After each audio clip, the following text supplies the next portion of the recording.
हरे कृष्णा कृष्ण कृष्ण हरे हरे, हरे राम राम राम हरे हरे। ओम अज्ञानातिमिरन्धस्य ज्ञानाञ्जनशलाकया चक्षुर्मिलितं येन तस्मै श्रीगुरुवे नमः। श्रीचैतन्यमनोभीष्टं स्थापितं येन भूतले स्वयं रूपे कदा मह्यं ददाति स्वपदान्तिकं। वन्देऽहं श्रीगुरुः श्रीयुतपदकमलं श्रीगुरुं वैष्णवांश श्रीरूपं साग्रजातं सहगणा रघुनाथान्वितं तं सजीवं साद्वैतं सावधूतं परिजनसहितं कृष्णचैतन्यदेवं श्रीराधा कृष्णपादान् सहगणा ललिता श्रीविशाखान्वितं च। नमो विष्णुपदाय कृष्णप्रस्थाय भूतले श्रीमते भक्तिवेदान्त स्वामिनिति नामिने। नमस्ते सरस्वती देवे गौरवाणी प्रचारिणे निर्विशेषा शून्यवादी पाश्चात्यदेशतारिणे। वंशाकल्पतरुभ्यश्च कृपा सिन्धुभ्येव च पतितानां पावनेभ्यो वैष्णवेभ्यो नमो नमः। जय श्री कृष्ण चैतन्य प्रभु नित्यानंद श्री अद्वैत गदाधर शिवासादि श्री गौर भक्तवृंद। हरे कृष्णा कृष्ण कृष्ण हरे हरे, हरे राम राम राम हरे हरे। ओम नमो भगवते वासुदेवाय। ओम नमो भगवते वासुदेवाय। ओम नमो भगवते वासुदेवाय। नारायणं नमस्कृते नरं चैव नरोत्तमं देवीं सरस्वतीं व्यासं ततो जयमुदीरयेत्। नष्टप्रायेषु भद्रेषु नित्यं भागवत सेवया भगवते उत्तम श्लोके भक्तिर्भवति नैष्ठिकी। कृष्णाय वासुदेवाय देवकी नंदनाय च नंद गोप कुमाराय गोविंदाय नमो नमः। हरे कृष्णा। आज की इस क्लास में सभी भक्तों का स्वागत है। श्रीमद् भागवतम के पहले स्कंद के 9वें अध्याय से हम श्रवण कर रहे थे। इसमें जो भीष्म पितामह है वो बाणों की शैया पर लेटे हुए हैं। उनसे मिलने के लिए कल हमने श्रवण किया तो उनसे मिलने के लिए युधिष्ठिर महाराज और सारे पांडव गए थे और साथ में ब्रह्मांड के सारे बड़े बड़े ऋषि मुनि सब आए हुए थे। उनके नाम भी कल हमने नामों का वर्णन सुना था। उसमें मुख्य थे पर्वत मुनि, नारद मुनि, वशिष्ठ मुनि, सुखदेव गोस्वामी, असित, कक्षिमान, अत्रि, बृहदश, भारद्वाज, परशुराम, व्यासदेव, इस सब बड़े बड़े ऋषि मुनि आए हुए थे। इतने इसलिए नहीं थे कि वो कोई राजा थे, वो महान व्यक्ति थे, भगवान के महान व्यक्ति थे। भीष्मदेव 8 वसुओं में से एक। भीष्मदेव कौन है? जो अंश एक अंश नित्य रूप में तो वो भगवत धाम का अंश, एक अंश आया था जो स्वर्ग से। स्वर्ग में 8 वसु रहते हैं। वसु, उन वसुओं में से एक थे भीष्म पितामह। भीष्म पितामह ने पांडवों को देख के, नई ड्रेस देख के, आभूषणों में सजे हुए देख के बहुत प्रसन्न हुए थे भीष्म पितामह। कल हमने श्रवण किया था। कृष्ण ने बोला था कि आप ऐसे तैयार होके जाना, एकदम अच्छी वेशभूषा देके जाना, जबकि कहाँ जाकर हैं? भीष्म पितामह की मृत्यु को देखने जा रहे हैं कि वो मृत्यु अपना शरीर छोड़ेंगे, इसके लिए सज धज के जा रहे हैं। भगवान भी कई बार ऐसे काम करवाते हैं कि लोग भी आश्चर्य पड़ जाते हैं कि किसी की मृत्यु देखने जा रहे हैं, वो अपना शरीर छोड़ रहे हैं और भगवान ने बोला, पांडवों से बोला, तुम सज धज के जाओ, एकदम अच्छे अच्छे आभूषण पहनना, नए नए कपड़े पहनना और प्रसन्न दिखना, खुश दिखना। भीष्म पितामह की मृत्यु को देखने जा रहे हैं। क्यों? भगवान तो अंतर्यामी है, इसलिए हमको भगवान की बात जल्दी समझ में आती नहीं कि भगवान कब क्या सोच रहे हैं, क्या कर रहे हैं। भगवान की स्टेप जो है समझना बहुत मुश्किल है, कौन कब स्टेप लेते, क्योंकि भगवान को सब कुछ पता है, हमको समझ में नहीं आ सकता। हम तो ये सोचेंगे, लोग भी आश्चर्यचकित करेंगे कि अरे भीष्म पितामह की मृत्यु हो रही है, मृत्यु शरीर, कोई व्यक्ति शरीर छोड़ने जा रहा है तो दुख प्रकट करना चाहिए, आंखों में आंसू आना चाहिए। यहाँ पे भगवान बोल रहे हैं कि सब पांडवों से बोला अच्छे अच्छे कपड़े पहन के जाना, आभूषण पूरा सज धज के जाना और खुश रहना, वहां प्रसन्न रहना जब भीष्म पितामह के सामने जाओगे। भगवान की लीला को भगवान ही समझ सकते हैं, लेकिन इसका कारण बताते हैं यहाँ पे आचार्य लोग, प्रभुपाद भी कारण बताते हैं कि भीष्म पितामह ने अपने बाल्यकाल से ही पांडवों को हमेशा दुखी देखा था, कभी खुश नहीं देखा था। उनको हमेशा इस बात का दुख रहता था, चाहे वो कौरवों की तरफ भी थे भीष्म पितामह, तो भी वो सोचते थे पांडव खुश रहे। अभी तक मौका नहीं लगा था, क्योंकि भीष्म पितामह दुर्योधन और धृतराष्ट्र थे, उनके सामने कैसे बोल सकते थे, क्योंकि भीष्म पितामह को तो दुर्योधन और धृतराष्ट्र ही पालते थे। तो अभी ये मौका था जब धृतराष्ट्र रिटायर हो गए, दुर्योधन मारा गया था और सारे लोग युद्ध में मारे गए।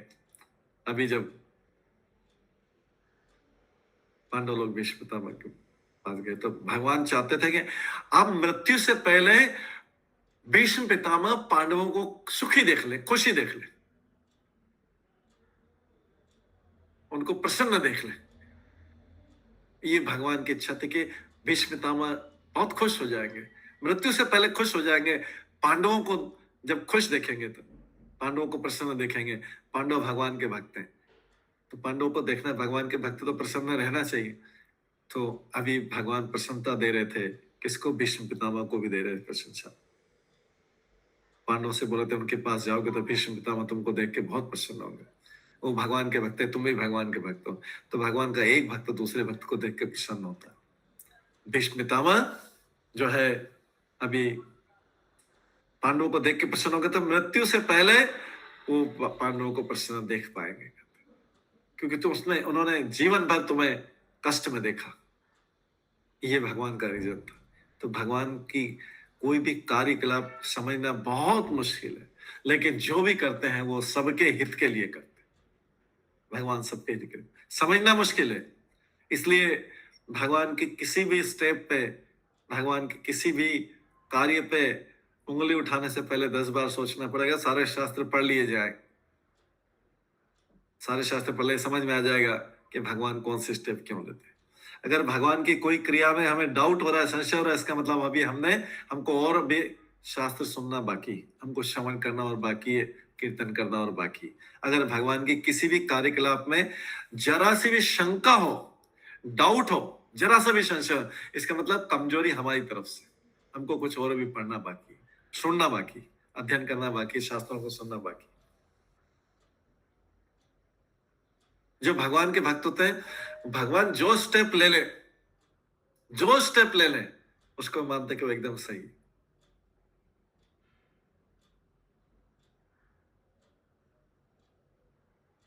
उसको मानते कि वो जो स्टेप सही है। एक बार सबने कथा सुनी हुई है, फिर भी हम सुना देते हैं, जिससे भगवान की जो भी स्टेप है उनको भक्त लोग कैसे मानते हैं। एक कोई कॉबलर था, जो मोची होता है, जो जूते रिपेयर करता है, वो जूते रिपेयर करता था, एक पेड़ के नीचे बैठा हुआ था, करता रहता था और भगवान का नाम लेता रहता सारे टाइम भगवान का नाम लेता था। और एक दूसरा कोई धनी व्यक्ति था, तो अपनी शॉप पे बैठा रहता था और वो भगवान का नाम ज्यादा नहीं लेता, लेकिन अपने ब्राह्मण के धर्म करता था। एक बार नारद मुनि घूमते घूमते पृथ्वी पे आए। नारद मुनि ने देखा कि ये जो कॉबलर है, जो मोची है, ये सारे टाइम भगवान का नाम लेता रहता है, सारे टाइम भगवान का नाम लेता है। शायद भगवान इसकी तरफ ध्यान नहीं दे रहे हैं, कितना नाम लेता है, रात दिन नाम लेता रहता है भगवान। और एक गए शॉप पे, तो देखा ब्राह्मण है, वो ब्राह्मण अपने पूजा पाठ और ये करता रहता था, लेकिन वो मोची जैसा भगवान का नाम लेता है, वो जो जूते बनाने वाला, जूते रिपेयर करने वाला, उतना नहीं रहता था। वो अपना ब्राह्मण के क्रियाकलाप करता रहता था और दुकान पे बैठा रहता था, अपने बिजनेस भी करता था। तो नारद जी ने सोचा कि भगवान के पास जाके पूछता हूँ कि मोची जो है, ये 100 रुपए वाला, इतना नाम लेता है, आपको ध्यान है क्या? आपको ध्यान है कि आपका कोई भक्त इतना बड़ा है? भगवान के पास गए, नारद मुनि गए, भगवान को प्रणाम किया, फिर बैठे नारद मुनि से पूछा भगवान ने, क्या हाल चाल है, पृथ्वी पे कैसा चल रहा है? बोले पृथ्वी पे तो ठीक चल रहा है जैसा चलता है, लेकिन मैंने एक देखा कि एक जो जूता बनाने वाला था शुरू पर, वो रात दिन भगवान आपका नाम लेता रहता, रात दिन। तो मैं तो सोच रहा हूँ कि वो जल्दी इसी जन्म में भगवान आपके धाम में आ जाएगा। एक मैं दूसरा ब्राह्मण से भी मिला, जो ब्राह्मण का कार्य करता था, लेकिन ब्राह्मण होते हुए भी आपका नाम इतना नहीं लेता था और अपने दूसरे कार्यों में बिजी रहता था। तो मैं जो जानने आया कि ये जो, इसको आपको पता है कि ये कोबलर जो है मोची जूते बनाने वाला, ये जो है आपको इतना नाम लेता है, आप उसको देख रहे हैं कैसे? क्या आप सारे जीवों की तरफ ध्यान देते हैं क्या? ऐसा नारद मुनि ने पूछा भगवान। तो भगवान भी नारद मुनि की परीक्षा लेना चाहते थे। नारद मुनि से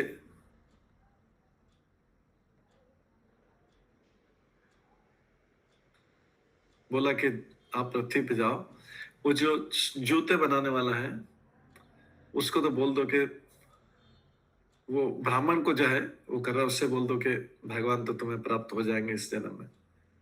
भगवान परीक्षा लेने के लिए बोला, और बोला कि वो जो जूते बनाने वाला रात दिन जूते बना के मेरा नाम लेता रहता है, उसको जाके बोल देना कि तुमको तो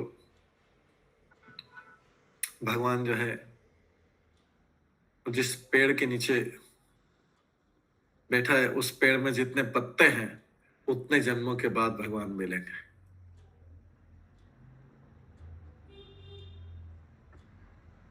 और उस ब्राह्मण से जाके बोलना कि उसे भगवान जो है 10 जन्मों बाद मिलेंगे। लेकिन वो मोची जो रात दिन लेता है उससे बोलना कि जितने पेड़ के पत्ते उतने जन्मों बाद मिलेंगे। नारद मुनि का बड़ा आश्चर्य हुआ कि जो रात दिन ले रहा है उसको उतना, और ये जो ब्राह्मण ज्यादा नाम नहीं लेता इसका। तो पहले तो ब्राह्मण के पास गए नारद मुनि के, भाई मैंने तो भगवान के पास गया था, पूछा भगवान से कि इसको आपको कितने जन्म, आप तो ब्राह्मण है सब कुछ करते हैं। भगवान ने बोला 10 जन्म लगेंगे आपको वहां भगवान के धाम आने में। ब्राह्मण बोला 10 जन्म? अरे मैं तो सारा काम कर रहा हूँ, पूरा ब्राह्मण हूँ, सारे ब्राह्मण के संस्कार करता हूँ, 10 जन्म कैसे लगेंगे? आपके भगवान से बोलना मुझे तो इसी जन्म में जाना। नारद मुनि ने बोला भाई मैं तो भगवान ने बोला है कि 10 जन्म लगेंगे। मैंने बताया कि आप ब्राह्मण हैं और सब कुछ करते हैं, ब्राह्मणों का सारा कार्य करते हैं। आपने बहुत सारे रुद्राक्ष माला और ये सब तिलक विलक भी लगा रखा है, सब कुछ का। ब्राह्मण नाराज हो गया, बोला कि भगवान से बोलना कि ये तो सारा कुछ मैं ब्राह्मण होते हुए सब कुछ करता हूँ, तो 10 जन्म क्यों लगना चाहिए? अब नारद मुनि तो बोल के चले गए। इसके बाद नारद मुनि दूसरे गए जो जूता रिपेयर करता था, उसके पास जाके बोला कि भगवान ने बोला कि तुम्हें तो जिस पेड़ के नीचे, तुम जिस वृक्ष के नीचे बैठे हो, उस वृक्ष में जितने पत्ते हैं उतने जन्म लगेंगे तुम्हें। मोची से बोला जो जूते बनाता था, जो रात दिन भगवान का नाम लेता था। वो मोची जूते बनाने से बोला तो उसने जूते बनाने का काम छोड़ के एकदम खड़ा हो गया और नाचने लग गया। बोले क्या बना रहे? बोले अरे भगवान ने बता तो दिया कि इतना जन्म बाद मिलेगा, मैं तो बहुत खुश हूं, मैं तो सोच रहा था मैं कभी भगवान को प्राप्ति नहीं कर सकूंगा। इतने पेड़ में जितने पत्ते हैं वृक्ष में नीचे, इससे तो गिन तो सकते ना। इसका मतलब हुआ कि इतने पेड़ के जो सारे वृक्ष के जो सारे पत्ते हैं, इतने जन्म बाद मुझे मिल तो जाएगा, भगवान मिलेंगे ना। मैं तो सोच रहा था कि मुझ जैसे मोची को जो है, जो मैं तो शूज जूते बनाने का काम करता हूँ, रिपेयर करने का काम करता हूँ, कभी भगवान मिलेंगे नहीं। तो मैं तो हंस के, आपने मेरे को बहुत अच्छी सूचना दी।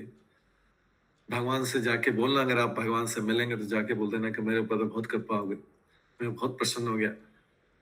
पेड़ के जितने पत्ते हैं इस तो पत्ते हैं इसमें गिन सकते हैं उसको कर।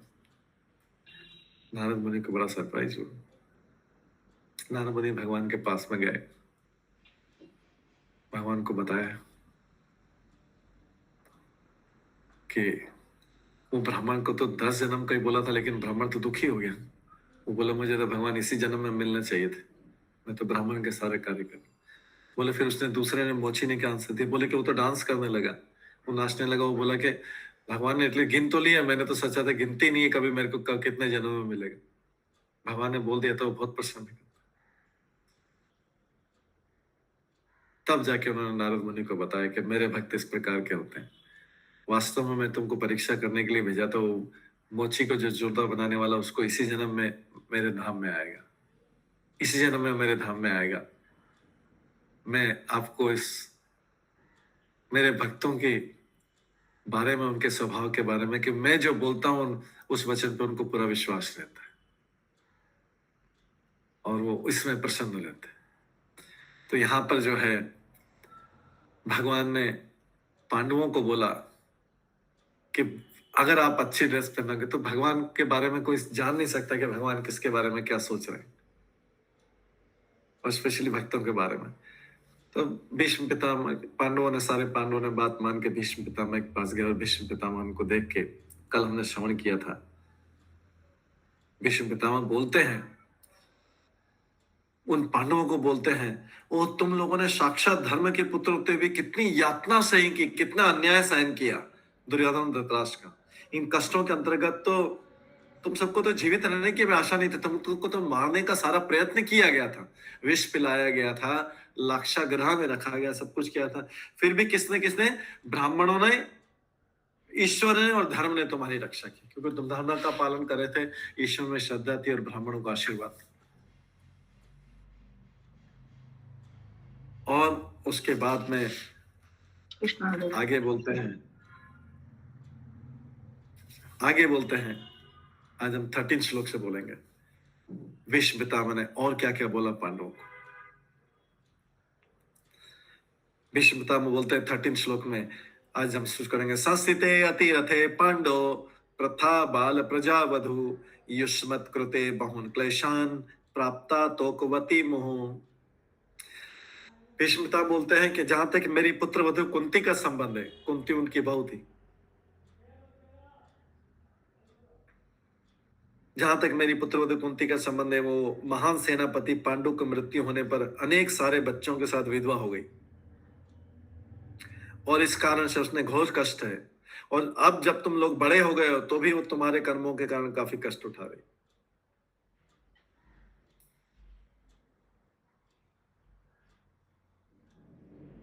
यहां पर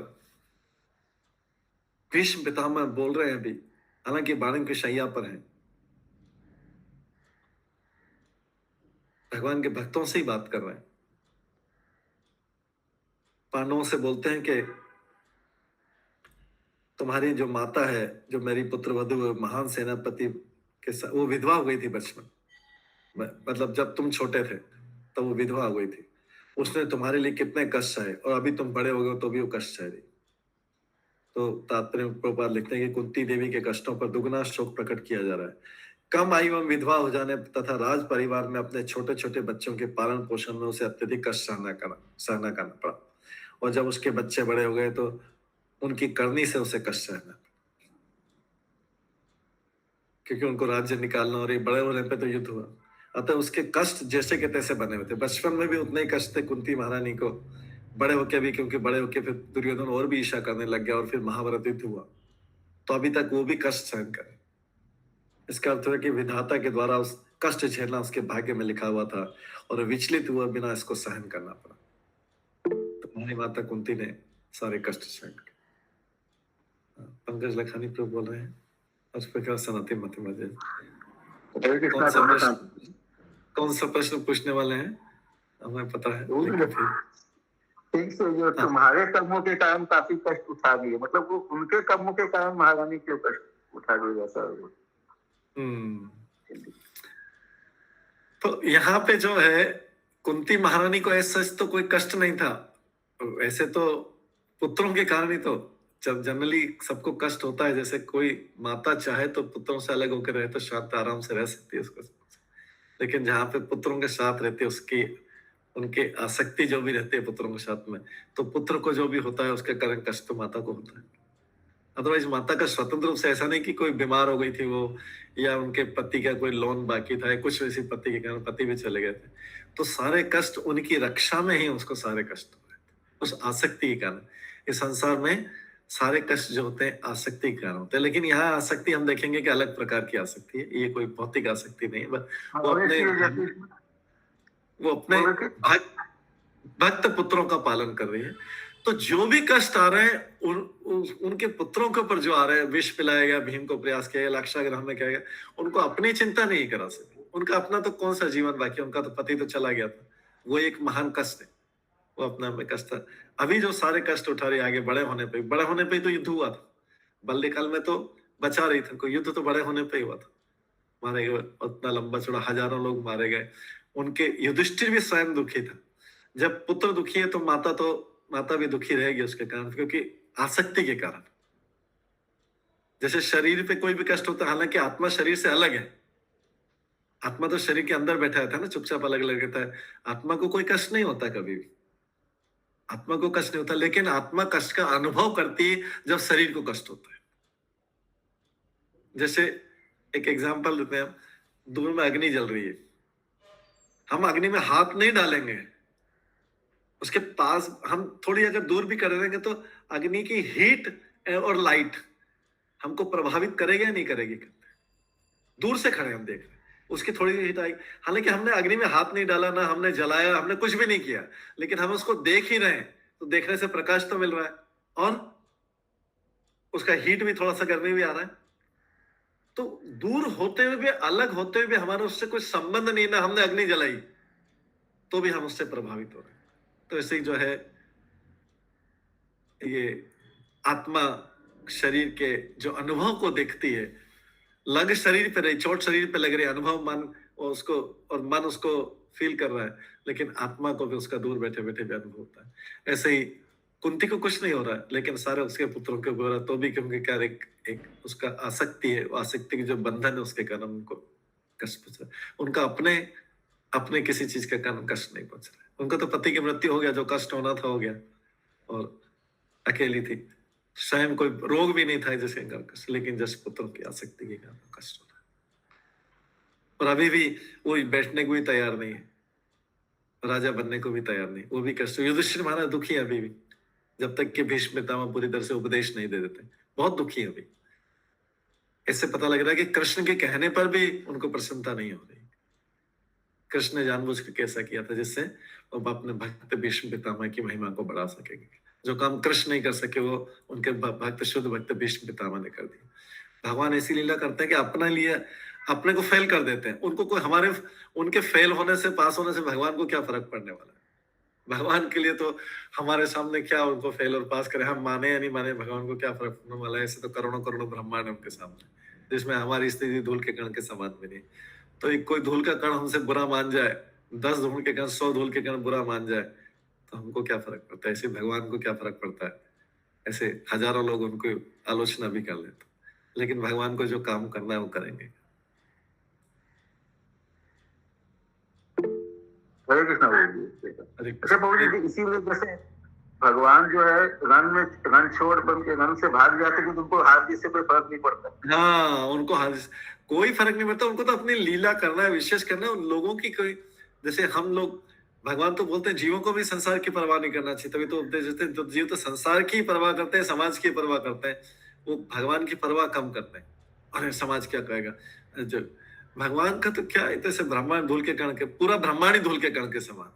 बोलते हैं ना कि उसमें अनंत शेष के ऊपर जो, उसके ऊपर मस्टर्ड सीड के समान है, एक ब्रह्मांड एक सरसों के दाने के समान है। तो धूल का कण तो मैंने बहुत बड़ा बोल दिया एक व्यक्ति के लिए, तो पूरा ब्रह्मांड ही मस्टर्ड सीड के समान। ऐसे लोग बोलते थे, क्रिटिसाइज कर हजारों लोगों के भगवान पर। जैसे 2 चींटी मिलके एक मनुष्य की बुराई करें, 2 चींटी मिलके एक मनुष्य की बुराई करे, मनुष्य को क्या फर्क पड़ता है? उसकी आवाज भी सुनने में नहीं आएगी, वो उससे डिस्टर्ब नहीं होगा मनुष्य। ऐसे ही संसार के 10 जीव, 100 जीव, 1000 जीव, 1 करोड़ जीव मिलके भगवान के बारे में बोलेंगे, हम आज से भगवान को नहीं मानेंगे, हम यूनियन बना लेते, नहीं मानेंगे आज से भगवान। लेकिन भगवान को क्या फर्क पड़ता है? ठीक है, नित्य रूप कृष्णदास प्रभु। हरे कृष्ण प्रभु, दंडवत प्रणाम।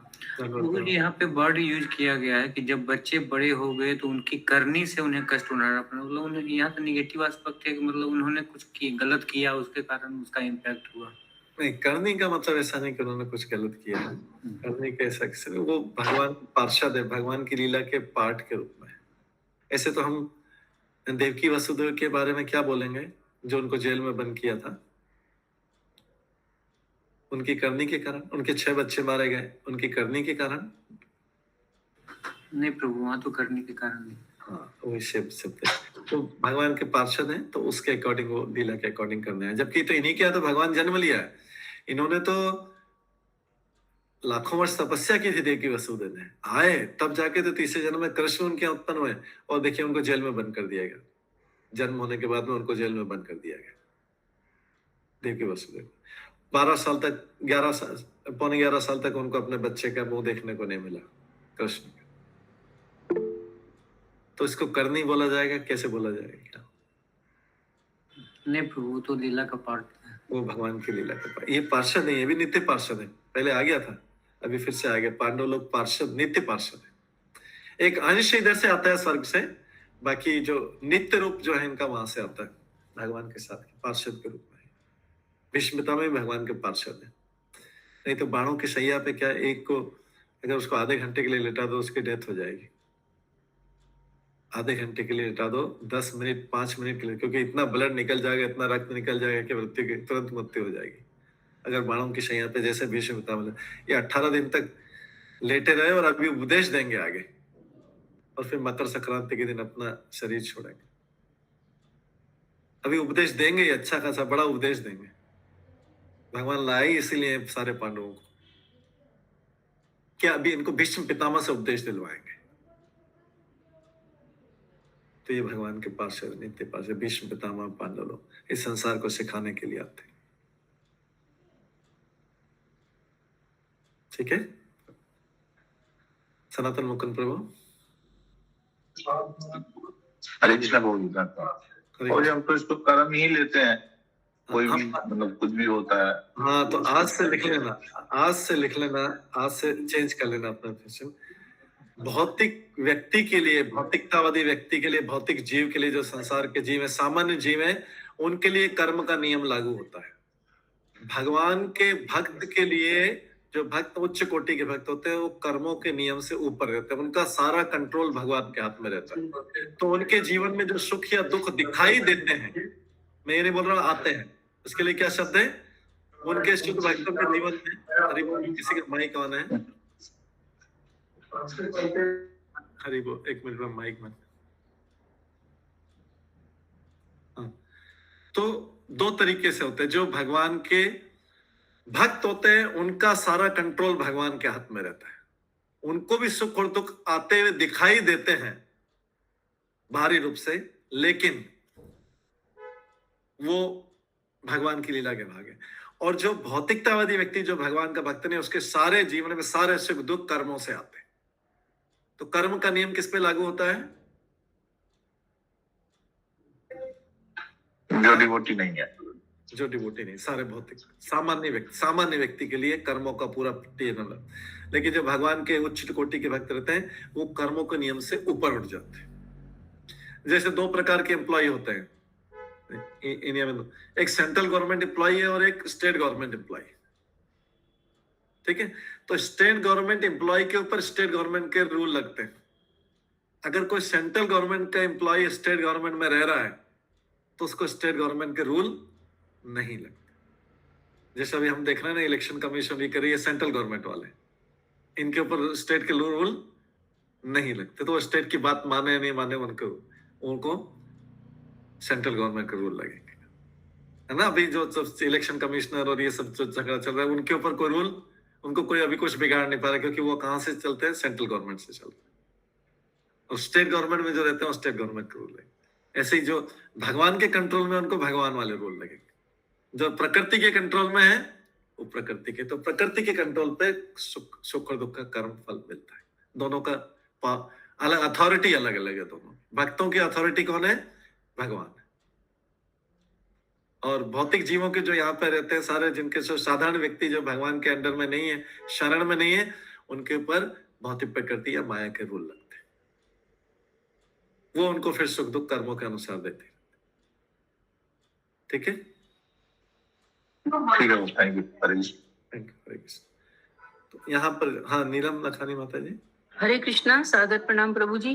तो फिर जैसे कि हम श्रीमद् भगवत गीता का अध्ययन करते हैं जी, तो जी। उसको जैसे जो नॉन डिवोटीज हैं उनका समझने का तरीका अलग है, उनके रूल्स मतलब लॉज अलग होंगे भगवत गीता के, और जो डिवोटी बन चुके हैं वो भगवत गीता को पढ़ेगा तो वो फिर वो अलग दृष्टिकोण से समझेगा, मतलब दो अलग अलग दृष्टिकोण हो गए भगवत गीता के भी।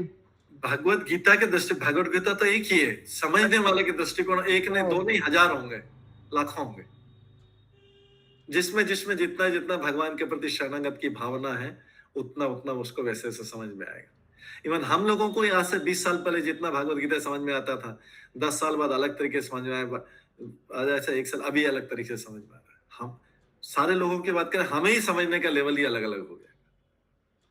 इवन आज हम भागवतम पढ़ रहे हैं, इससे पहले जब भागवतम पढ़ते थे करते सब हमारे समझने के लेवल अलग अलग हो गए, क्योंकि हमारी चेतना दिन प्रतिदिन चेंज हो रही है, दिन प्रतिदिन हमारी चेतना चेंज हो रही है भक्ति के कारण एवरीडे चेंज हो रही है। और कब तक चेंज होती रहेगी? मृत्यु तक चेंज होती रहेगी, जब तक ये शरीर छोड़ेंगे नहीं तब तक चेंज होती रहेगी। सारे जितने जीव हैं उतनी चेतना है। तो फिर इसका मतलब प्रभु जी मतलब प्रतिपल समझने का स्टैंडर्ड भी चेंज होता रहता है। Yes yes 100%। आप स्वयं भी अपने जीवन में देख सकते हैं, हम भी अपने जीवन में, सब लोग अपने अपने जीवन में देख सकते हैं। Okay Prabhu ji, thank you. Thank you, Hare Krishna. सनातनी पद्मा देवी दास माता जी। हरे कृष्णा प्रभु जी। आपने जैसे बताया कि ईश्वर कोटि के जो भक्त उनका कर्मों का कंट्रोल भगवान करते हैं, और जो भक्त नहीं है कर्मों का हमने ये नहीं बोला कर्मों का कंट्रोल, उनके सारे सुख दुख का कंट्रोल भगवान करते हैं। जो दिखता है, दिखाई देने वाला सुख दुख का कंट्रोल भगवान करते हैं। मैंने दिखाई देने वाला शब्द इसलिए किया कि वास्तव में उनको सुख दुख होता नहीं, बाहर से दिखाई देता है कि अभी बाहर से दिखाई दे रहा है कि भीष्म पितामह को बहुत कष्ट हो रहा है।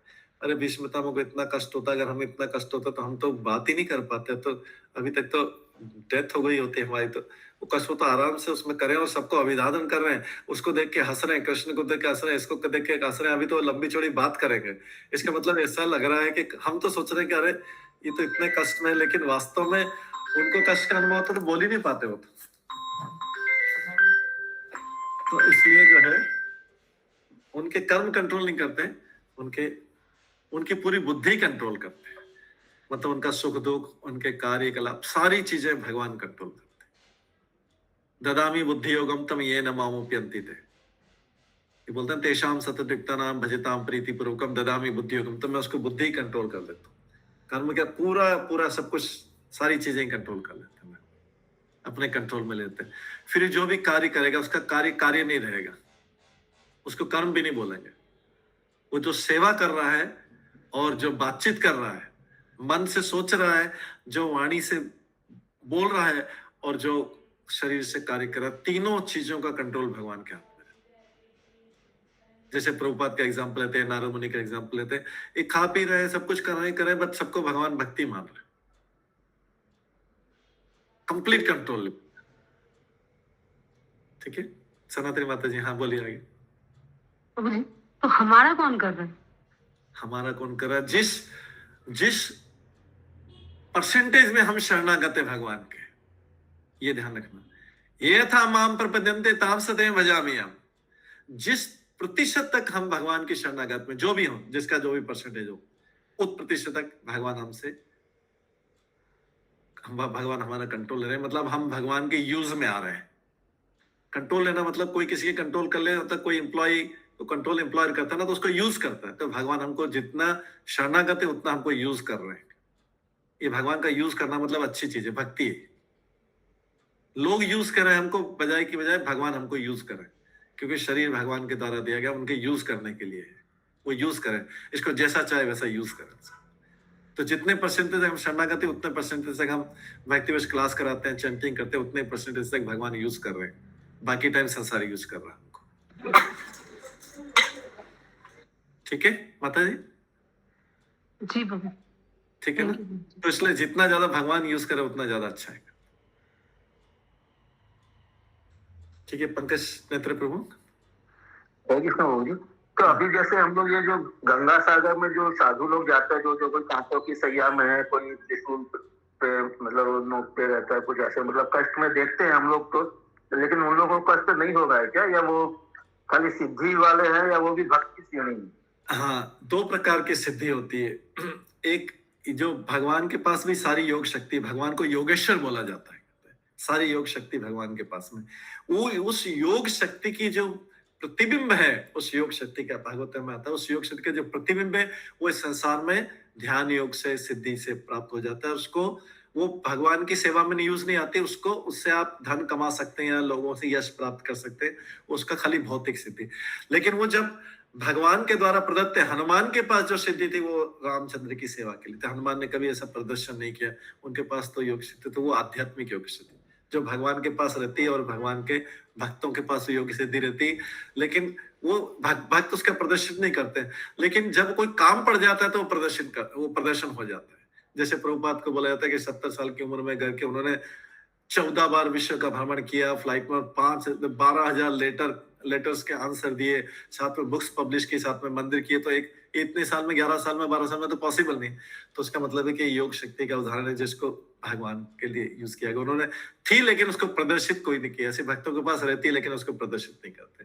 लेकिन ये जो चीज है उसका भौतिक जो प्रतिबिंब उसको उपयोग करके संसार को प्रदर्शित करते हैं, उसके बदले में यश प्राप्त करते हैं या धन प्राप्त करते हैं। ये योग शक्ति का प्रतिबिंब। जैसे भगवान की शक्ति अंतरंगा शक्ति का प्रतिबिंब है बहिरंगा शक्ति।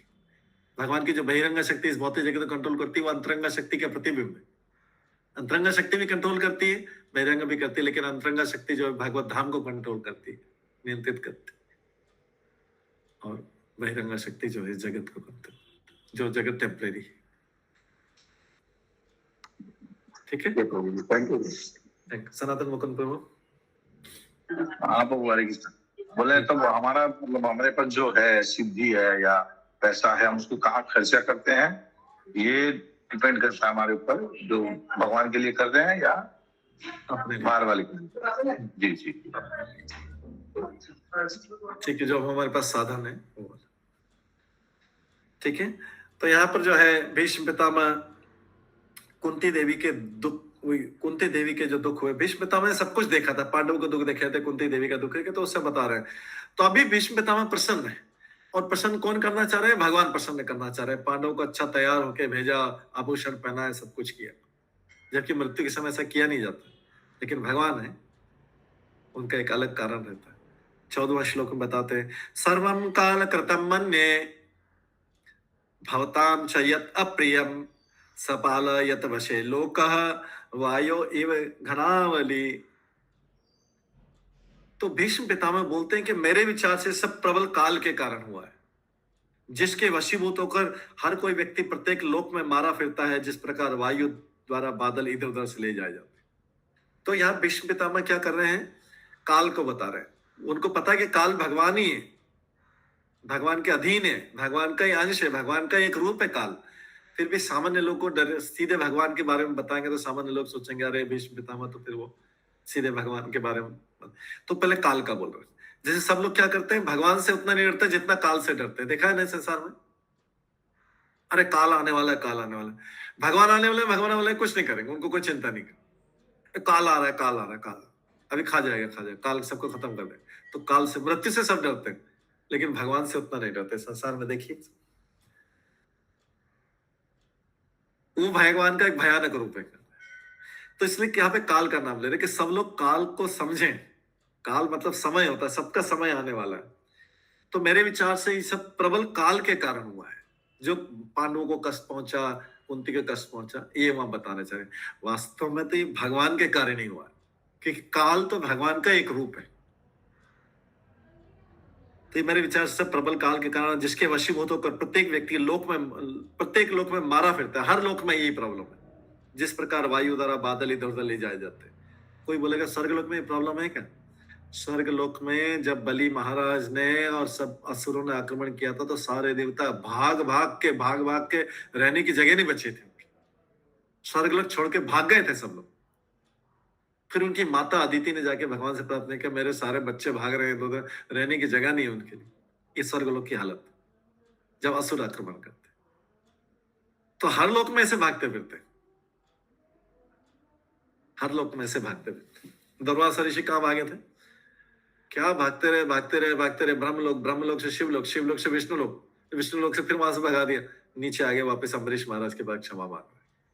कैसा भगाया था उनको तीन, जबकि वो इस लोक के निवासी नहीं है, उच्च लोगों के तप लोक के निवासी हो, तपस्वी है, वो भी भागते फिरते। काल का ऐसा प्रभाव कि प्रत्येक लोक का व्यक्ति काल के कारण भागता फिरता। जब सुदर्शन चक्र ने दुर्वासा मुनि का पीछा किया था, कैसे भागे थे दुर्वासा मुनि? ब्रह्मा जी के पास गए, ब्रह्मा जी ने बोला मैं हैंडल नहीं कर सकता, पीछे सुदर्शन चक्र है, ये तो विष्णु का छोड़ा हुआ चक्र है, मैं कैसे? शिव जी ने बोला अरे पीछे देखो, सुदर्शन चक्र है, ये विष्णु का छोड़ा हुआ, उन्हीं के पास जाओ। विष्णु के पास गए, बोले ये तो मेरे भक्ति के कारण मैंने छोड़ा, वापिस जाओ अम्बरीश महाराज के पास ही जाके क्षमा मांगो। ऐसा भागना पड़ता है किसी भी लोक का निवासी काल के कारण। तो इसलिए शब्द हुआ प्रत्येक व्यक्ति प्रत्येक लोक में मारा फिरता है। तो जब ब्रह्मांड के भीतर सारे अंतरिक्ष में काल का नियंत्रण, उसी तरह जिस तरह सारे लोकों में उसका नियंत्रण, सब जगह उसका नियंत्रण है, केवल भगवान ही उसके ऊपर है। सारे बड़े बड़े जिनमें सूर्य भी सम्मिलित है, वायु के बल द्वारा उसी प्रकार नियंत्रित है जिस प्रकार वायु के वेग से बादल इधर उधर ले जाए जाते हैं। सब कोई उतने, अतः प्रत्येक वस्तु सर्वोपरि काल द्वारा नियंत्रित है। और काल किसका रूप है? भगवान का एक रूप है, एक अंश है भगवान का। लिखा है इसमें, प्रत्येक वस्तु सर्वोपरि काल द्वारा नियंत्रित है, जो इस भौतिक जगत के अंदर भगवान का सबसे शक्तिशाली प्रतिनिधि है काल। भगवान का प्रतिनिधि सबको डराता है।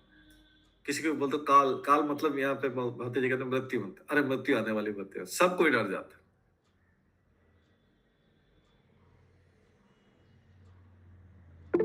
माता युधिष्ठिर को, कुछ भगत माता जी। हरे कृष्ण प्रभु जी, सादर प्रणाम। सादर प्रभु, प्रणाम। काल से भयभीत नहीं होना चाहिए ना, हम लोग को तो यही सोचना चाहिए कि काल जब आएगा तो हमारा भगवान से मिलन होगा। एक्चुअली जो लोग भगवान की शरण में रहते हैं वो काल को भगवान का प्रतिनिधि मानते हैं। लोग नहीं मानते, साधारण लोग नहीं मानते, वो तो मृत्यु मृत्यु बोलते हैं। जो भगवान के शुद्ध भक्त हैं काल को भगवान का प्रतिनिधि मानते हैं कि अभी काल आने वाला है, तो उसको डर नहीं लगता कि ठीक है भगवान का प्रतिनिधि आ रहा है। जैसे भगवान का कोई दूत आ रहा है तो कोई डरेगा क्या? भगवान के दूत से डरेगा क्या? नहीं डरेगा। भगवान के दूत से, भगवान का प्रतिनिधि आ रहा है, वो हमें दूसरा जन्म दिलाएगा, कहीं और ले जाएगा। भगवान का प्रतिनिधि इसलिए, जैसे बिल्ली एक अपने बच्चे को एक जगह से दूसरी जगह में दांतों में रख के ले जाती है, तो इसी काल हमें, वैसे बिल्ली के बच्चे को डर नहीं लगता है कभी, तो दूसरे सामान्य व्यक्ति को डर लगेगा। बिल्ली के बच्चे को बिल्ली मुंह में रखे तो डर नहीं लगता। उसी प्रकार से काल हमें उसी तरीके से सुरक्षित एक स्थान से दूसरे स्थान में ले जाएगा, जैसे बिल्ली अपने बच्चे को दांत में रख के ले जाती है। वो भगवान का प्रतिनिधि है और हमें सुरक्षित स्थान पर पहुंचा देगा। ठीक है, ठीक है कुसुम माता जी। हाँ ठीक है प्रभु जी। ठीक। मनुष्य जब तक इस भौतिक संसार की स्थितियों में रहता है तब तक उसे काल की क्रिया प्रतिक्रिया का सहन करना पड़ता है।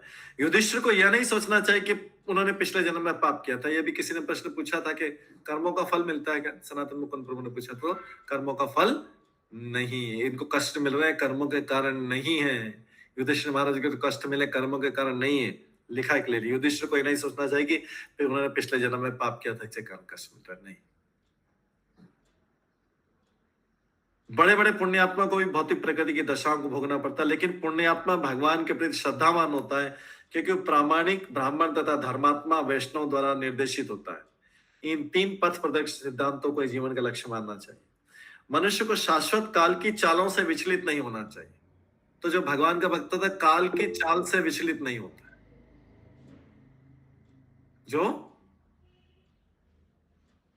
भगवान का भक्त होता है काल की चाल से विचलित नहीं होता। जैसे हमने बताया ना, बिल्ली का बच्चा बिल्ली से आने से, उसके आने, कैट के आने से विचलित नहीं। उसको पता है कि मेरे को सुरक्षित उठा के रखने, एक जगह से दूसरी जगह रखा जा। हाँ, पंकज नेत्र प्रभु। हरे कृष्ण प्रभु जी, यहाँ ये जो 3 पथ प्रदर्शक सिद्धांतों को जीवन का लक्ष्य बनाना चाहिए, तो ये कौन से सिद्धांत को रेफर कर रहा है? ये 3 सिद्धांत क्या हो? क्योंकि मैंने इन 3 पथ प्रदर्शक सिद्धांतों को ही ये ऊपर वाले ऋषि को समराइज किया। मनुष्य जब तक इस भौतिक संसार की स्थितियों में रहता है तब तक उसे काल की प्रतिक्रियाओं को सहन करना ही होता है, इसी से बना के।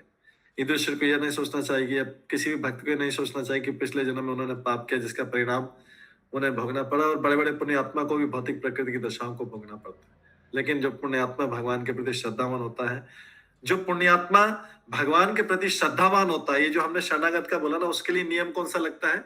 वो किसके द्वारा निर्देशित होता है? वो भगवान के द्वारा, थ्रू गुरु और वो शास्त्र के द्वारा।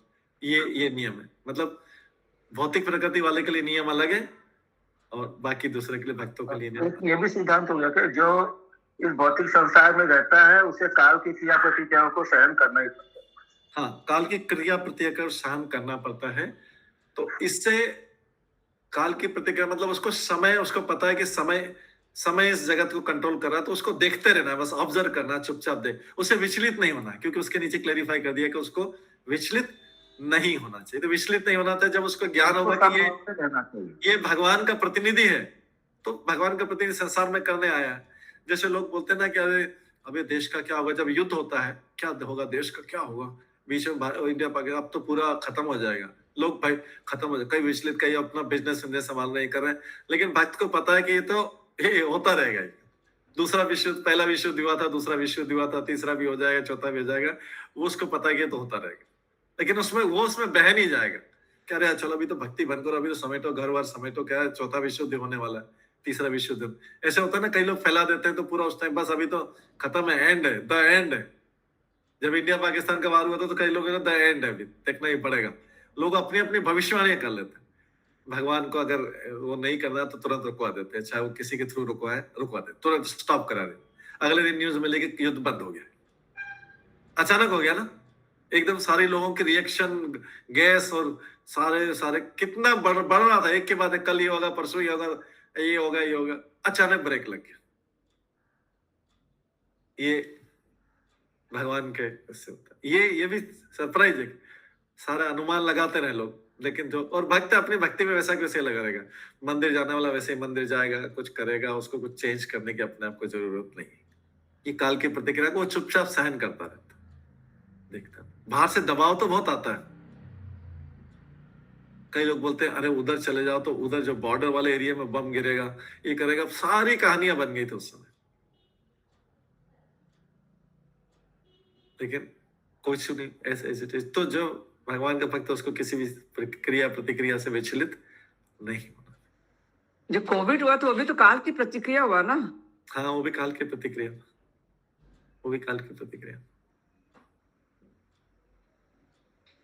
इन 3 पथ प्रदर्शक सिद्धांतों को जीवन का लक्ष्य बनाना चाहिए। मनुष्य को शाश्वत काल की चालों से विचलित नहीं होना चाहिए। इसकी अलग अलग चाल होती है, हर बार अलग अलग चाल रहेगी। बहुत सारे लोग मारे जाएंगे, हम भी मारे जाएंगे, ऐसा लगेगा कुछ। ठीक है, काल आएगा तो सबको डेफिनेटली सबको जाना पड़ेगा। अतः धार्मिक सिद्धांतों का असली पालक होने के बावजूद भी मनुष्य को काल द्वारा नियंत्रित होने के कारण क्षुब्ध नहीं होना चाहिए। कोई बोलेगा मैं भक्त हूं तो भी मैं काल के द्वारा कैसे नियंत्रित हूं? लेकिन काल के द्वारा नियंत्रित सबको होना पड़ता है, भगवान का ये नियम है। इसके बाद आता है 15 श्लोक में, यत्र धर्म सुत राजा गदा पाणी वक्रोदर कृष्ण स्त्री गांडीवम चापम सुरत कृष्ण तत्विपत। और इसके बाद भीष्म बोलते हैं ओह, वो भी वहां पे आश्चर्य व्यक्त कर रहे हैं। वो बोल रहे हैं ओह, अपरिहार्य काल। अपरिहार्य मतलब इनएविटेबल, जो होना ही है काल के द्वारा, जिसको कोई बदल नहीं सकता, उसके लिए शब्द आता अपरिहार्य, जो इनएविटेबल है, होना ही है, कोई रोक नहीं सकता संसार का। ओह, अपरिहार्य काल का प्रभाव कितना आश्चर्यजनक होता है। यह अपरिवर्तनीय है, अन्यथा धर्मराज के पुत्र युधिष्ठिर, गदाधारी भीम तथा गांडी अस्त्र धारण करने वाले बलशाली महान धनुर्धर अर्जुन इन सब के ऊपर पांडवों के प्रत्यक्ष हितैषी कृष्ण के होते हुए भी विपत्ति क्यों आती है? कितनी बड़ी बात है। कृष्ण उनके साथ है, पांडवों के साथ। और युधिष्ठिर महाराज तो यमराज के पुत्र हैं, अंश है उनके, धर्मराज के। भीम पवन देवता के अंश है, अर्जुन इंद्र के अंश है। इतने पावरफुल लोग और साथ में कृष्ण है, तो भी पांडवों को कष्ट सहना करना पड़ा है, क्योंकि ये काल का नियम है। और हमको पता है कि पांडवों के कष्ट बाहरी रूप से कष्ट सह रहे थे, अंदर से भगवान कृष्ण के भक्त थे और अंदर से प्रसन्न थे। सब आत्माराम थे, प्रसन्न थे। आत्मा अंदर से प्रसन्न था, लेकिन बाहर से दिखता है कि वो कष्ट में है, तो सबको सहानुभूति होती है उससे। सरोज कृष्ण दासी माता जी। हरे कृष्ण प्रभु जी। जैसे सब बोलते हैं ना, हिज होलीनेस जय पताका स्वामी गुरु महाराज के लिए बोलते हैं। हमें दिखते हैं बाहरी रूप से कष्ट, लेकिन उनको उनको कष्ट होता तो फिर वो कहीं प्रचार करने नहीं जाते, इधर उधर से जाते नहीं करते, वो उठते ही नहीं अपनी जगह से। फिर तो ऐसा बाहरी रूप से कष्ट दिखाई देता है, लेकिन इंटरनली नहीं। तो लोग समझते हैं कि कष्ट भगवान के लिए, भगवान ही बताना चाहते हैं कि मेरे भक्त को कितना भी कष्ट हो जाए उसको कोई फर्क नहीं पड़ता, इस चीज से कोई प्रभाव नहीं पड़ता। गुरु महाराज हर जगह अपना अटेंड करते हैं। यस, ये उदाहरण। तो तात्पर्य, जहां तक भौतिक या आध्यात्मिक साधनों की बात थी, पांडव जनों के लिए इनके कोई कमी नहीं थी। सारे साधन भौतिक दृष्टि से अच्छी तरह सुसज्जित थे, क्योंकि दो महान योद्धा भीम तथा अर्जुन उनके साथ में थे, युधिष्ठिर महाराज। आध्यात्मिक दृष्टि से युधिष्ठिर महाराज स्वयं धर्म के प्रतीक थे, और इन सब के ऊपर तो पूर्ण पुरुषोत्तम भगवान कृष्ण हितैषी के रूप में उनकी स्वयं चिंता किया करते थे। उनको बचाने वाले कितने? भीम है, अर्जुन है, युधिष्ठिर को बचाना, और ऊपर से तो भगवान ही। लेकिन फिर भी कष्ट है काल के प्रभाव के कारण। भगवान काल की शक्ति को बताना चाहते हैं। कृष्ण के साथ होते हुए भी उनको अनेक विपत्तियां देखनी पड़ी। वो कृष्ण के पार्षद ही थे, वो कृष्ण के पार्षद ही थे। ऐसे दर्शना अग्रवाल माता जी, आपका माइक बंद कर लीजिए। दर्शना अग्रवाल माता जी, माइक बंद कर लीजिए आप।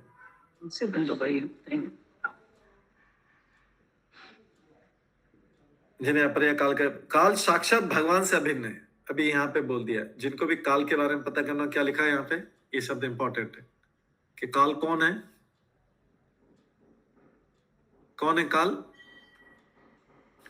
साक्षात भगवान से अभिन्न है, भगवान से अलग नहीं मान सकते काल। पहले लिखा है भगवान का प्रतिनिधि, अभी लिखा है भगवान से अभिन्न है, मतलब भगवान का एक रूप है काल। इसलिए तो इतना पावरफुल है। अतः काल का प्रभाव भगवान की अकथ इच्छा का सूचक है। अकथ मतलब जो कही नहीं इच्छा, अकथ। कथ मतलब कथा, मतलब कहना, कथनी मतलब करना। तो भगवान की अकथ इच्छा, भगवान की जो बोल नहीं रहे हैं, लेकिन जो भगवान की इच्छा वो उसको बताता है काल। जो भी हो रहा है वो काल के उससे हो रहा है, मतलब भगवान के उससे हो रहा है। जब कोई बात मनुष्य के वश पे पड़े हो तो उसे पछताने से कोई लाभ नहीं, क्योंकि उसको काल नियंत्रित कर रहा है। आगे 16वें श्लोक में, नहीं अस्य करे चित्राजन पुमान वेद विदित सम यत जिज्ञासाय युक्ता मयंती कविह पीह। हे राजन, इसके बाद बोलते हैं, इसके बाद में बोलते हैं, जब सारे लोग खड़े हैं, बड़े बड़े ऋषि मुनि राजा कौन नहीं था इस ब्रह्मांड का, और भगवान स्वयं खड़े थे। जब भी पूरे भीष्म पितामह सारा युधिष्ठिर महाराज से बात कर रहे हैं, भीष्म पितामह जब युधिष्ठिर महाराज से बात करें तो कृष्ण भी खड़े हैं सामने, और सारे व्यासदेव, सुखदेव गोस्वामी, नारद मुनि, कौन कौन, सारे के सारे बड़े बड़े ऋषि मुनि। अभी सबने सुना था कल्परवत मुनि, वशिष्ठ मुनि, परशुराम, सब ब्रह्मांड का कोई ऐसा विद्वान व्यक्ति नहीं था जो नहीं खड़ा था उस समय। कहां पे खड़े? जब ये भीष्म पितामह को देखने आए हुए, जैसे किसी को हॉस्पिटल में देखने जाते हैं बीमार। यहाँ पे बीमार नहीं है, वो शरीर छोड़ने वाले हैं भीष्म पितामह, उसको देखने आए। और क्या बोलते हैं भीष्म पितामह? इसमें थोड़ा वो, और कई जगह थोड़ा सा और अच्छा बताया है। इसमें बोलते हैं, राजन, किसको बोल रहे हैं? युधिष्ठिर महाराज, युधिष्ठिर को बोल रहे हैं। भीष्म पितामह किसको बोल रहे हैं? युधिष्ठिर को बोल रहे हैं, हे राजन, ये ऐसा हाथ बोल के बोलते हैं, ये कृष्ण की योजना को कोई नहीं जान सकता। वहां खड़े उनकी तरफ हाथ तो उठा नहीं सकते थे, हाथ तो ऐसे, क्योंकि उनका हाथ ऐसे उनकी तरफ आंख करके ऐसे बोलते, ये कृष्ण जो है ना, काले कृष्ण, इनकी योजना को कोई नहीं जान सकता। कृष्ण के सामने बोल रहे हैं कि इनकी योजना, इनके प्लान क्या है, चलता है, कोई नहीं जानता है। कृष्ण वहीं खड़े थे। भीष्म पितामह युधिष्ठिर को बोल रहे हैं, इनकी योजना को कोई नहीं जान सकता। बड़े बड़े ज्ञानी चिंतक ज्ञानी मुनि इनके विषय में जिज्ञासा करते रहते हैं, लेकिन वो भी भ्रमित हो जाते हैं। लोग इनके बारे में जो भी जानने की कोशिश करते हैं, वो भी भ्रमित हो जाते हैं। कुछ पता ही नहीं लगता इनकी क्या योजना है, इनका प्लान क्या है। भीष्म पितामह कृष्ण के सामने बोल रहे हैं, कृष्ण की तरफ इशारा करके बोल रहे हैं युधिष्ठिर को, इनकी योजना को कोई नहीं जान सकता। क्या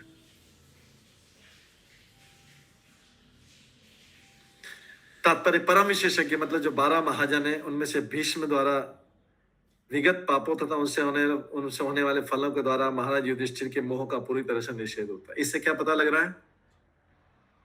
जो सनातन मुकुंद प्रभु ने प्रश्न पूछा था उसके बाद, इससे क्या पता लग रहा है? भीष्म पितामह बोलने चाह रहे हैं कि इनकी योजना से हो रहा है काम। इसको ये मत समझना कि पुराने जन्मों का कर्म फल है युधिष्ठिर के ऊपर, युधिष्ठिर के ऊपर जो कष्ट आ रहा है पांडव को पुराने कर्मों से। इनकी योजना, इनका प्लान है ऐसा। किसके? कृष्ण की तरफ इशारा को देख के बोलते हैं इनका प्लान है। भीष्म पितामह युधिष्ठिर को जोर देकर बताना चाह रहा है कि अनादिकाल से शिवजी और ब्रह्मा जी भी भगवान की योजना को नहीं जान सकते। बताइए, तो बाकी कौन जानेगा? हम कैसे जानेंगे?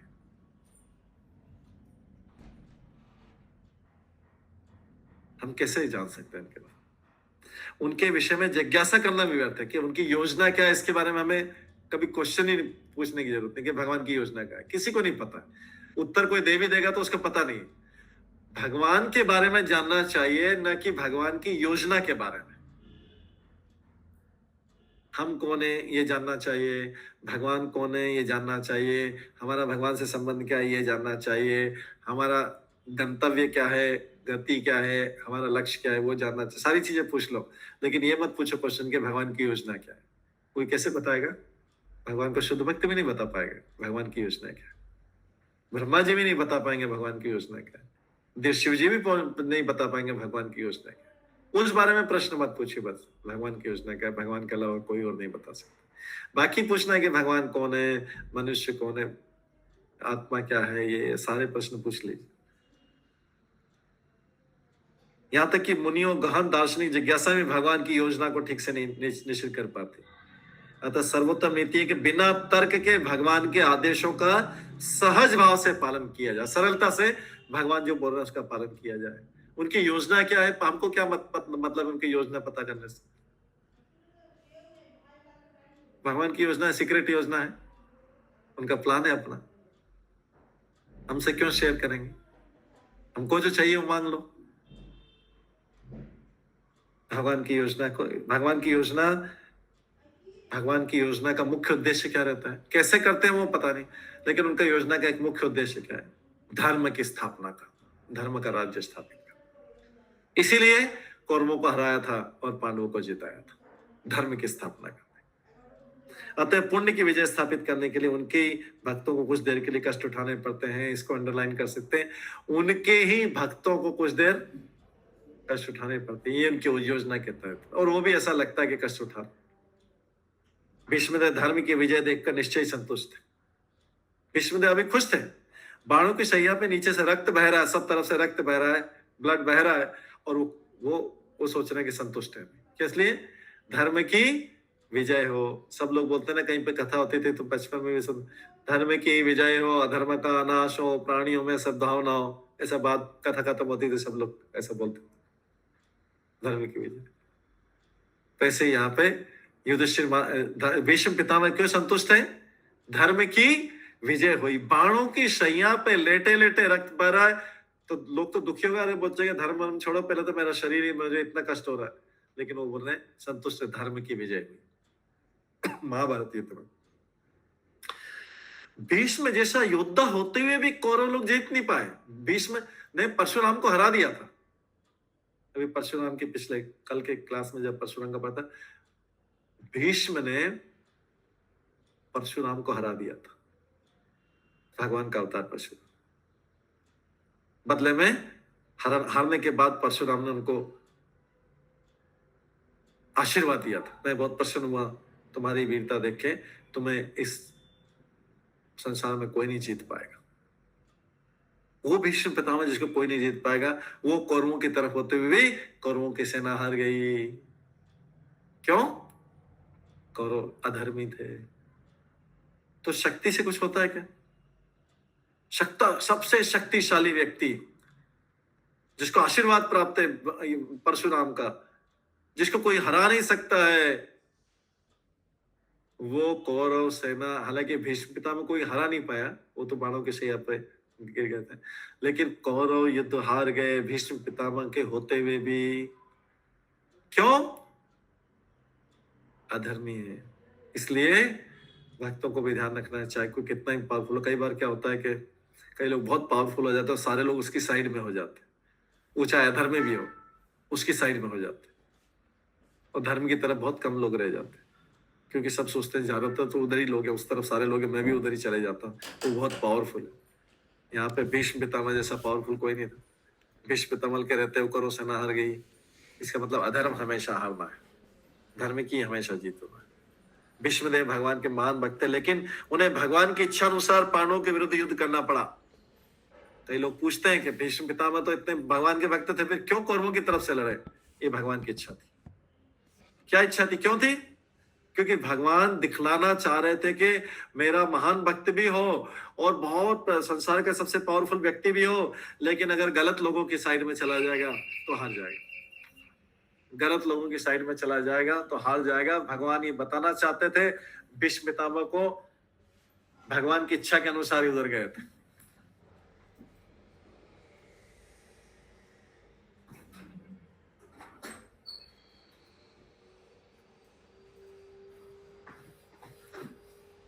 तो भीष्म पितामह भगवान, कई लोग जब कारण पूछते हैं उसका आंसर ये है, दो कारण थे,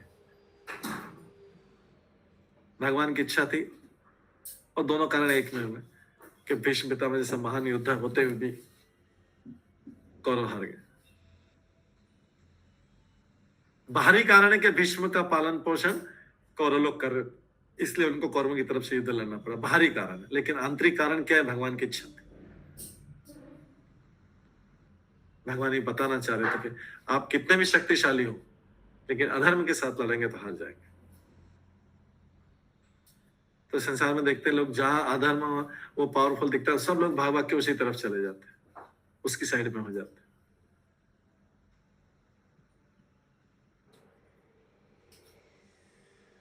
इसके बाद ये श्लोक भी 17वां भी कंप्लीट कर लेते हैं। तस्मात् इदं देवतंत्रम व्यवसाय भरत ऋषभ तस्यानुविहित अनाथा नाथ पाहि प्रजा प्रभु। तो यहाँ पे भीष्म पितामह बोल रहे हैं, अतः है भरतवंश में से अर्जुन युधिष्ठिर, उसको समझा रहे हैं, भीष्म पितामह ही समझा रहे हैं, ज्ञान दे रहे हैं, मैं मानता हूं कि ये सब भगवान की योजना के अंतर्गत है। तो तुम जो जीते हो, तुम ये मत सोचो तुम्हें दुखी होने की जरूरत नहीं कि इतने लोगों को मार के जीते। ये भगवान की योजना थी तुम्हें जिताने की, क्योंकि धर्म की स्थापना करनी थी। तुम भगवान की अचिंत्य योजना को स्वीकार करो, उसका पालन करो और राज सिंहासन में बैठो। ये दुख मत करो कि मैंने इतने लोगों को मारकर राज सिंहासन में बैठा। ये भगवान की इच्छा थी। भगवान ने कौरव महाभारत युद्ध करवाया, उसका पालन करो। अब तुम नियुक्त कहे गए शासन अध्यक्ष, तुमको राजा बनाया गया है, अतः महाराज युधिष्ठिर अब उन लोगों की देखभाल करनी चाहिए जो असहाय चुके, तुम तो सबका पालन करो। ये दुख मत करो अभी कि मैंने इतने लोगों को मारा, तुमने नहीं मारा, ये भगवान की योजना थी।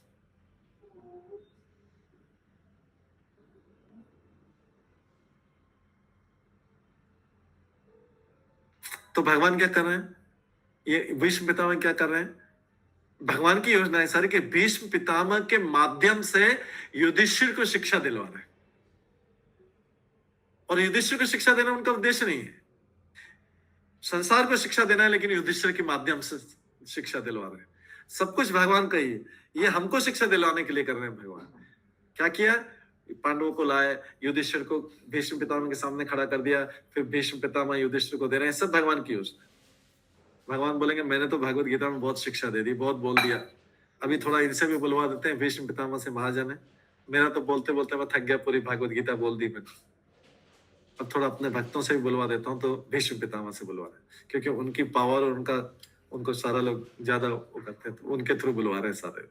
वास्तव में वही उपदेश दे रहे हैं जो भगवान देना चाहते हैं, लेकिन अब उसके थ्रू माध्यम से बुला रहे हैं। इसमें बहुत एग्जाम्पल देते हैं कि गृह स्वामिनी कोई सास होती है ना, उसको जो है वो क्या करती है, बहू नहीं आती तो उसको तो सिखा नहीं सकती, डांट नहीं सकती, तो क्या करती है, उससे अपने पुत्री, उसके सामने अपने पुत्री को बोलती है, उसको डांटती, बोले ये करो, ये काम करना नहीं आता तुम, ऐसा करो।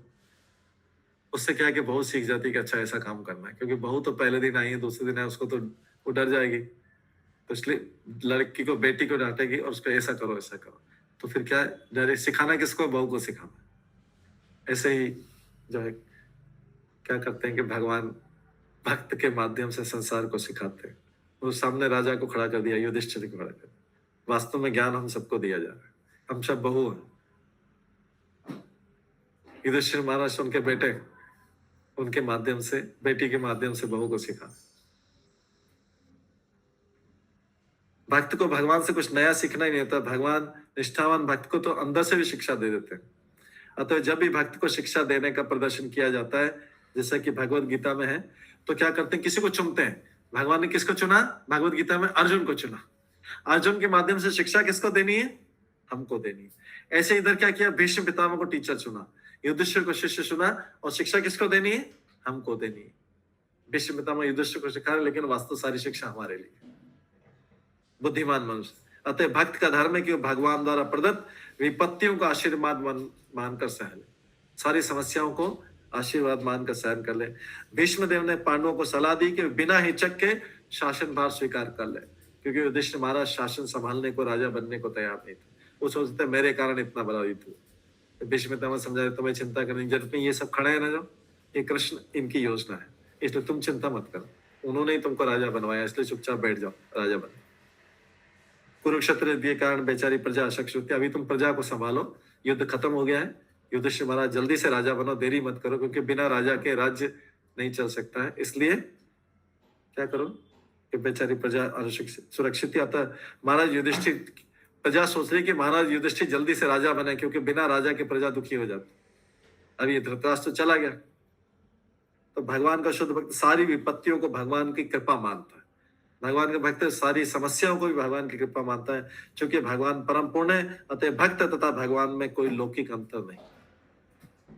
तो भीष्म पितामह जो शिक्षा दे रहे हैं वो भगवान की शिक्षा है। पेन दे दे गिराने, शिक्षा जो है पेन दे देना एक बार, पुष्पा शिखा पेन दे। तो भगवान परम पूर्ण आता है, भक्त तथा भगवान में कोई लौकिक अंतर नहीं, किसमें शिक्षा देने में कोई अंतर नहीं। जो भगवान का भक्त होता है भगवान वाली ही शिक्षा देता है सबको, अलग से कोई अपनी नई शिक्षा नहीं बनाता है। ठीक है, तो आज की क्लास को यहीं पे विराम देते हैं। कल की क्लास 18 चैप्टर से भीष्म पितामह के बहुत सुंदर उपदेश है, जो हम सबके लिए है वास्तव, जैसे वही बेटी के माध्यम से बहू को सिखाया जा रहा है।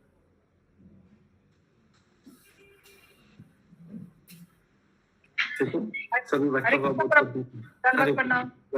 सभी भक्तों का बहुत बहुत धन्यवाद। सब भक्तों के लिए एक बार हरे कृष्ण। हरे कृष्णा प्रभु जी, हरे कृष्ण कृष्ण कृष्ण हरे हरे, हरे राम राम राम हरे हरे।